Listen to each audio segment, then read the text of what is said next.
ಸೆಲ್ಸಿಯಸ್ಗೆ ಕುಸಿದ ತಾಪಮಾನ. ಅಬ್ಬಬ್ಬಾ, ಏನ್ ಚಳಿ ಗುರು.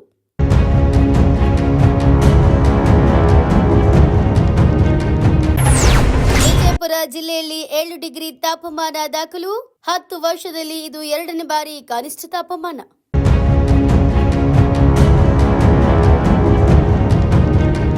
ಹೌದು, ರಾಜ್ಯದ ಉತ್ತರ ಕರ್ನಾಟಕದ ಭಾಗದ ಜಿಲ್ಲೆಗಳು ಕಳೆದ ಒಂದು ದಶಕದಲ್ಲೇ ಅತ್ಯಂತ ತೀವ್ರವಾದ ಚಳಿಯ ವಾತಾವರಣಕ್ಕೆ ತಂಡ ಹೊಡೆದಿದೆ.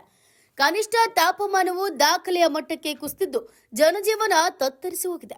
ಈ ತೀವ್ರ ಹವಾಮಾನ ವೈಪರೀತ್ಯದ ಹಿನ್ನೆಲೆಯಲ್ಲಿ ಹವಾಮಾನ ಇಲಾಖೆಯು ಕಿತ್ತೂರು ಮತ್ತು ಕಲ್ಯಾಣ ಕರ್ನಾಟಕದ ಒಟ್ಟು 9 ಜಿಲ್ಲೆಗಳಿಗೆ ಆರೆಂಜ್ ಅಲರ್ಟ್ ಘೋಷಿಸಿ ಮುಂದಿನ 2 ದಿನಗಳ ಕಾಲ ಜನರಿಗೆ ತೀವ್ರ ಕಟ್ಟೆಚ್ಚರಿಕೆಯಿಂದ ಇರುವಂತೆ ಸೂಚಿಸಿದೆ. ಹೌದು, ಈ ಬಾರಿ ಚಳಿಗಾಲದ ಆರಂಭದಲ್ಲೇ ಉತ್ತರ ಕರ್ನಾಟಕದಲ್ಲಿ ತಾಪಮಾನ ದಿಢೀರ್ ಕುಸಿತ ಕಂಡಿರುವುದು ಆತಂಕಕ್ಕೆ ಕಾರಣವಾಗಿದೆ.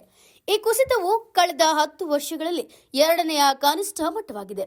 ಪ್ರಮುಖವಾಗಿ ವಿಜಯಪುರ ಮತ್ತು ಯಾದಗಿರಿ ಜಿಲ್ಲೆಗಳಲ್ಲಿ ರಾಜ್ಯದಲ್ಲಿಯೇ ಅತಿ ಕಡಿಮೆ ತಾಪಮಾನ ದಾಖಲಾಗಿದೆ.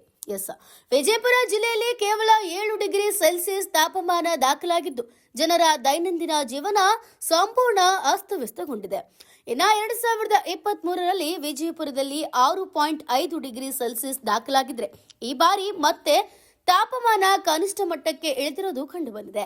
ಹವಾಮಾನ ಇಲಾಖೆಯ ಮುನ್ಸೂಚನೆಯ ಪ್ರಕಾರ ಮುಂದಿನ 2 ದಿನಗಳ ಕಾಲ ಶೀತಗಾಳಿ ಬೀಸಲಿದ್ದು ತಾಪಮಾನವು 6 ಡಿಗ್ರಿ ಸೆಲ್ಸಿಯಸ್ಗೆ ಕುಸಿಯುವ ಸಾಧ್ಯತೆ ಇದೆ. Bureau report, news pulse.